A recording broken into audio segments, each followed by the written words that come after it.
Bonjour Thomas, qu'est-ce qui se passe aujourd'hui ici? Alors il y a un petit rassemblement des agriculteurs un petit peu du côté département de Mugron, Agenmo, Saint-Sevé. On part tous ensemble, on a décidé de faire un petit convoi pour aller rejoindre les collègues à la Scalande lors de la mobilisation qui a été appelée depuis hier soir. Alors il n'y a que des jeunes agriculteurs avec toi là ou pas? Ah non, là c'est multigénérationnel. Là. Il y a les jeunes agriculteurs et également ceux de la Fédé. Tu sais à peu près d'où vous êtes tous là ou pas? À peu près dans un rayon de 10-15 km de Saint-Sevé. Vous avez récupéré pas mal de matériel, vous avez l'intention de faire quoi avec? Ah ben ça sera la petite surprise, vous verrez bien. Déjà on a le point de rendez-vous à la Scalande et après derrière on définira l'objectif de la manifestation qui sera fait durant les prochains jours. Alors comment tu penses que votre action va être reçue par le public? Ah ben j'espère assez positivement parce que pour l'instant l'objectif c'est pas de se mettre le consommateur à dos, c'est surtout d'alerter l'État sur le mal-être paysan qu'il y a aujourd'hui, quoi. Et le mal-être, vraiment, tu le ressens beaucoup? C'est compliqué pour vous? Alors oui, au quotidien, que ce soit la contrainte administrative, que ce soit les différentes productions qui ne marchent pas. Bon, moi je fais du canard, je peux le voir, la gestion de l'influenza depuis 6-7 ans, en fait c'est plein de choses qui s'accumulent et qui font qu'au bout d'un moment, on dit stop, on n'en peut plus, il faut qu'on passe à autre chose.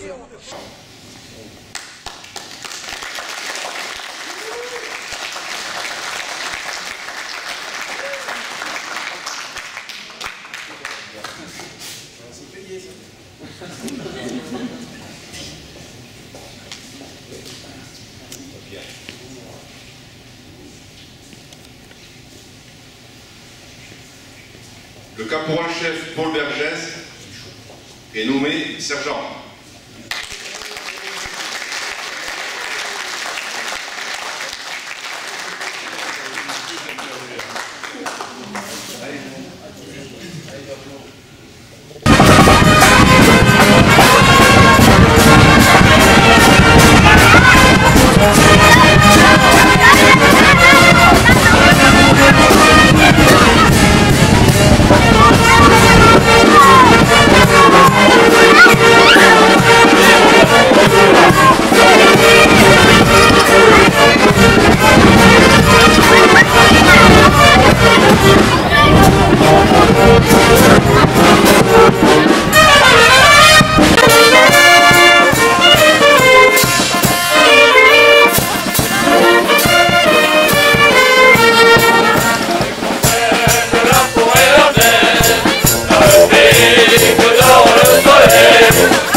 On met à l'honneur 5 figures du SAH et qui seraient heureux de voir tout ce monde au stade Georges Dumartin.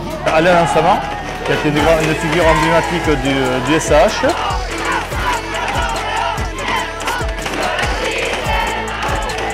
Bernard Pizella. Joël Ducournau. Frédéric Dubroca et Roland Joubien.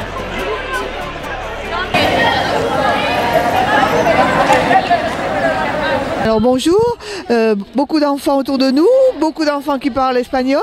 Alors est-ce que tu peux nous expliquer ce qui se passe? Mais oui, bien sûr, nous sommes venus de Tordesillas, 3 collèges.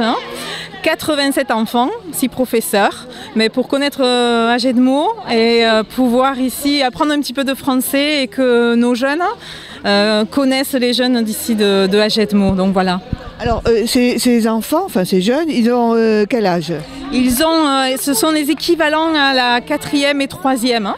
Donc ils ont entre 13 et 15 ans à peu près, voilà. Combien de professeurs les encadrent?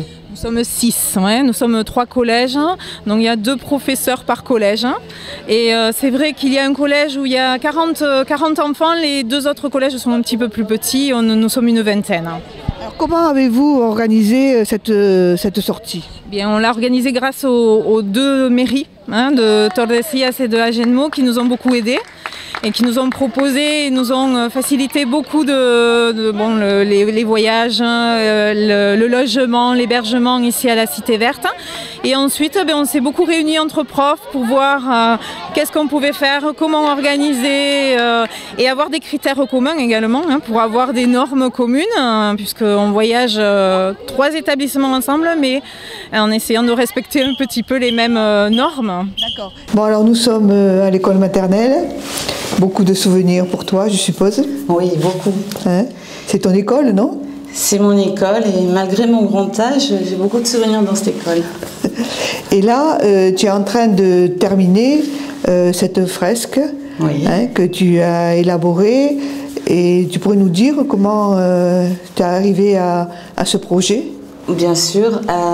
Il y a un peu plus d'1 an, j'ai été approchée par Laurence Fonsamant, la directrice de l'école, qui m'a parlé d'un projet à l'éducation nationale qui incluait des travaux avec les enfants. Et dans ce cadre, elle m'a demandé si je pouvais éventuellement faire une peinture. Donc bien sûr que j'ai accepté, surtout pour Agenmo. D'ailleurs, c'est grâce à notre discussion amont, je pense que... Et oui, parce que la première fresque que tu avais faite, c'était à Mans, l'école de Mans. Et donc voilà, après, comme tout projet avec les enfants, il fallait les inclure. Et moi, dans mes peintures, je ne me voyais pas voilà, c'est un peu le même problème que j'ai eu. Enfin, c'est pas un problème, mais à Mans, j'ai dit, moi, je fais ma peinture, après, je peux faire autre chose avec les enfants. Et c'est ce qui s'est passé ici. Il faut savoir que l'école, les classes travaillent sur des projets tout au long de l'année. Oui. Donc, les 2 petites classes, c'était sur Agetmo d'une manière générale, mais plus les traditions hollandaises, la culture populaire. Et les plus grands, c'est sur le sport, alors année de JO, et puis la Cité Verte. Et donc toute l'année, ils ont fait des travaux dans ce sens. Au mois de mars, je suis venue, j'ai rencontré tous les élèves, je suis allée dans chaque classe. Et la question de départ, c'était, si on vous dit Agenmo, vous pensez à quoi? Et alors c'est marrant, parce que même les tout petits étaient très volubile et il n'y a pas une classe qui ne m'a pas parlé de la voiture des fêtes. Après, tous, ils ont parlé du sport, de la Cité Verte, beaucoup des fêtes. Et donc, moi, j'ai noté, et sur les panneaux que je leur ai préparés, j'ai mis... Tu as dessiné Voilà, alors j'ai dessiné, j'ai fait des silhouettes un peu pour que ça rappelle cette peinture. J'ai fait des silhouettes, mais que j'ai laissées en blanc. Comme un cahier de coloriage. Et eux... Ils ont peint. Ils ont collé, ils ont fait des choses magnifiques.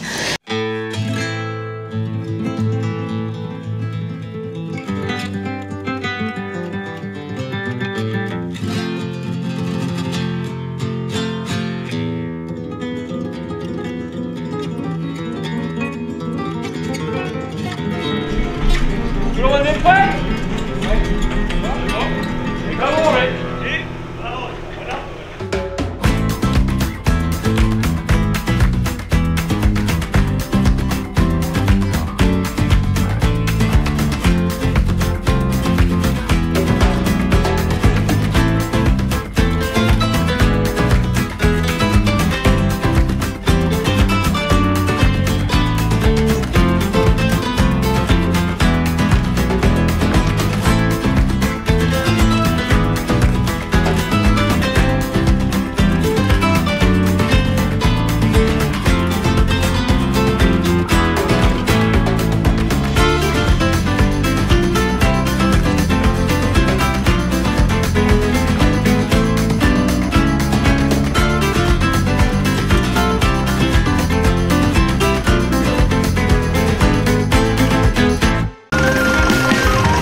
tous et bienvenue au sein de la maison commune de Hagetmau, où nous avons plaisir, moi-même en tant que maire, les adjoints présents à mes côtés et les conseillers municipaux présents, à vous accueillir ce matin.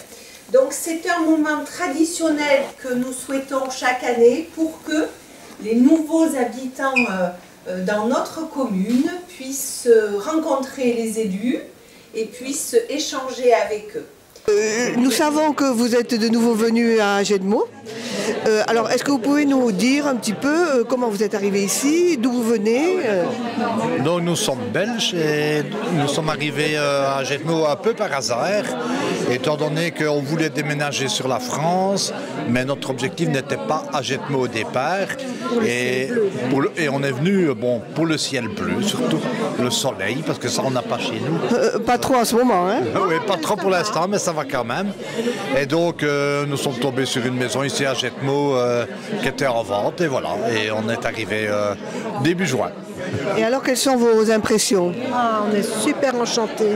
Franchement, on a eu un accueil formidable, que ce soit à la mairie, déjà, lorsque nous sommes venus, les voisins, lors de la feria, toutes les personnes qu'on a rencontrées, franchement, on est étonnés de la gentillesse de tout le monde. Monique et tout ça, on l'a rencontré à la feria. C'est ça, c'est ce qu'ils nous avaient dit. Voilà. Et donc, finalement, ce désir de quitter la Belgique, c'était pourquoi? Pour le soleil surtout. Ah, c'était surtout pour le soleil. Oui. Et puis on a beaucoup voyagé. Oui. C'est vrai qu'on a beaucoup voyagé. On adore la Belgique, oui, mais pas le climat. Et ça fait quand même 5 ans qu'on voulait passer le pas. Mais bon, c'est difficile. Et c'est pas un problème de quitter toute une vie et la famille, je suppose? Oui, c'est pas facile, mais on a quand même pris la décision et on ne le regrette pas. Et la famille, ça va, tout s'est bien passé. On retourne de temps en temps en Belgique. Il y a beaucoup de kilomètres, mais ça va. Bien, écoutez, bienvenue et puis une prochaine fois. Je pense qu'on va se rencontrer rapidement. Oui, je pense aussi. Merci beaucoup. Merci à vous. Donc nous, on va recevoir le bois sous forme de planche comme ça, du chêne. Voilà, et derrière, Miguel va débiter la planche de bois. Donc lui, d'une planche, on va arriver à ça. Ah ouais. Xavier, on va lui amener ça, Xavier Favaro. Il va faire le tournage. Donc déjà, il y a de la matière qui va sortir. L'usinage, on est équipé de différentes machines. Et l'objectif, c'est d'arriver à une pièce détachée, prête à être montée. Sur ces postes-là, aujourd'hui, on est équipé de machines à commande numérique. Il y a des pièces complexes. Donc avec cette machine, voilà, sortie du débit, on a ça. Ouais. Sortie de ce poste-là. Voilà, il y a une première phase de rabotage. Et ensuite, avec cette machine, on arrive à un produit prêt à être monté. Voilà, donc ça, c'est le dossier de la chaise. Voilà. Vous voyez, donc ça va aller évider un peu évider, ça va venir faire des perçages. Voilà. On assemble d'abord des pieds avant, traverse et pieds arrière. Voilà, ensuite on met ce que fait Christian, on assemble les deux avec des tenons, voilà. Ouais. Et de la colle normale, et après on a mis un renfort mécanique en plus, un insert avec une vis, de manière à ce que ce soit beaucoup plus solide dans le temps. Et on vient masquer ça avec un bouchon en chaîne. Ah d'accord. Ça c'est une assise. Alors, en fait nous on va recevoir une grande plaque. Voilà. Alors elles sont toutes usinées. Mais donc derrière avec la machine à commande numérique, en fait on va venir donner le profil. Tout est vidé, donc l'assise elle est légèrement creusée, oui, de manière à pouvoir aussi donner le confort. Avant que ça soit monté, on envoie les traverses au marquage. Comme ça, toutes nos chaises sont marquées avec notre marque. Ah oui, ah oui. Voilà. Et le nom de la designeuse. Si on envoie les dossiers au marquage de manière à ce qu'il y ait le logo de Notre-Dame. Ah oui. En fait, la chaise, elle a une édition limitée et exclusive pour Notre-Dame. Voilà, donc du coup... Ah oui, vous n'allez pas pouvoir la revendre pour faire autre chose? Non, non, on ne peut pas la revendre. C'est ça, c'est ça. Ça, c'est vraiment... ces chaises-là, on les trouvera qu'à Notre-Dame. Qu'à Notre-Dame, voilà. Là, elle est finie presque. Ouais. Là, elle va partir ensuite dans les étapes de finition. Donc on va la teinter et la vernir. Il y a une première étape où elles vont être teintées. Oui. Et une fois qu'elles sont teintées, repensées, et ensuite ça part au vernissage. Voilà. Celle-là, elle est finie. Celle-là, elle est finie. Ce qui va rester, c'est la pose des accessoires. Donc, en fait, dans la pose des accessoires, on va mettre des attaches en laiton. Donc ces attaches-là, on les a développées, donc c'est sur mesure. Hein. On les a développées avec une entreprise de Saint-Paul-et-Dax qui s'appelle Almeca. Voilà. Et donc du coup, derrière le pied, je ne sais pas, vous aviez vu, il y avait des trous. Oui. Donc en fait, on met une platine ici, ce qui permet de recevoir les vis. Ah oui. Et comme ça, vu qu'elles vont être manipulées, s'il n'y a pas de jeu dans le bois, il n'y a pas de risque de casse. Ah, le pied, là, je me suis assise sur une chaise qui sera à Notre-Dame. Au niveau de la conception et de la livraison, vous en êtes où? Vous allez être oui, à l'heure, quoi? Oui, aujourd'hui, donc complètement terminé, on doit être aux alentours des 1300. Et en termes de montage, on est à 1400, je crois, donc il nous en reste une centaine, sachant que la livraison est en novembre, fin novembre. Donc on est dans les temps de passage. Je suppose que vous allez participer au salon de la chaise? Oui, tout à fait. Tout à fait. Donc vous avez une belle publicité quand même déjà. On a une belle publicité et voilà. Et du coup les chaises sont aussi exposées à la rotonde. Ah oui, vous allez aussi les exposer? Oui, oui, voilà. Voilà. Vraiment, je peux vous dire, moi je suis absolument émerveillée par tout ce travail et par cet engagement finalement de votre part et de toute votre équipe. Oui, bien sûr. Hein, c'est ça, parce que bon, ça ne se fait pas ça tout seul. Non, ça se fait pas tout seul et puis voilà, il faut de l'investissement de partout. Et, voilà, parce qu'on est dans un lieu tellement visible qui... Bien sûr. Voilà, en termes de qualité, ça nous a encore fait monter d'un cran. Quoi. Très bien, ben merci. Merci beaucoup. À vous. Mais avant de commencer ce concert de Sainte-Cécile, je tenais à remercier une personne majeure de notre groupe. Il fait souvent des gestes devant nous, des grimaces, il chante, il danse. Vous l'avez reconnu, je parle de Laurent Vignac, dit Lolo, qui est notre chef de musique depuis le 1er octobre 1994. Et oui, cela fait 30 ans que Laurent nous dirige, nous supporte, nous encourage, nous fait progresser individuellement, collectivement, au sein de notre harmonie. Nous n'avons pas vu le temps passer. C'est une immense joie, une fierté pour un président de voir cette pérennité pour la direction musicale installée au sein de notre groupe. Je vais demander à Laurent de me rejoindre, à Pascal Relkena, maire d'Agenmo, et à Dédé, président recruteur de l'époque, de me rejoindre sur scène. On ne pouvait pas rêver mieux pour te remettre la médaille de la Confédération musicale de France pour 30 années de direction. Encore bravo pour ta fidélité. Bravo Laurent. Merci.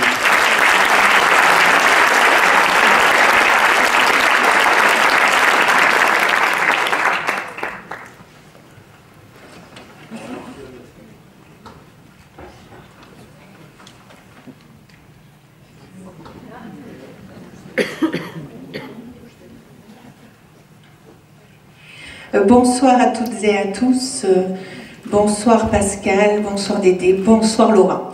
Donc Laurent, je suis très heureuse d'avoir été sollicitée par Pascal pour te remettre cette médaille qui témoigne de ton long engagement sur notre commune, qui témoigne de la passion qui t'anime depuis 30 ans.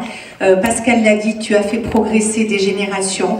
Et puis, c'est aussi l'occasion pour moi de saluer ta disponibilité permanente lorsqu'on te sollicite, ta bienveillance lorsqu'il y a des éléments un peu particuliers. Et j'ai souvenir de 2018 où nous t'avions demandé d'apprendre des musiques de la Première Guerre mondiale et tu l'avais fait bien volontiers alors que c'était un travail de titan. Donc merci pour ton engagement, merci pour ces 30 ans, peut-être pas 30 de plus, mais quelques-unes encore.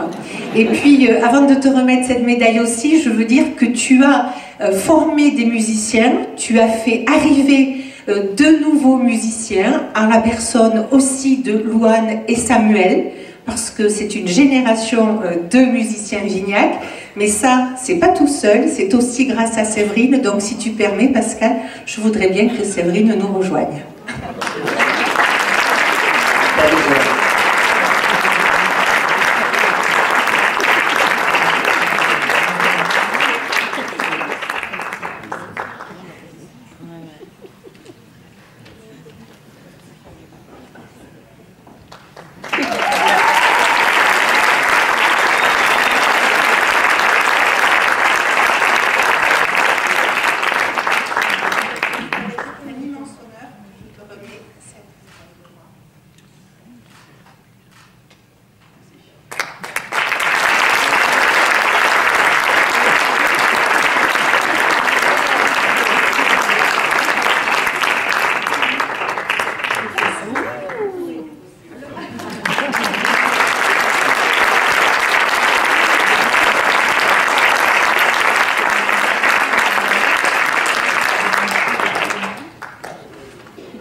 Voilà alors, mon cher Laurent, je te remets avec beaucoup de plaisir, et tu sais pourquoi, hein, et c'est un honneur de te remettre cette distinction honorifique, ce diplôme d'une distinction honorifique pour tes 30 ans parmi nous. Et ça n'est pas fini, j'espère.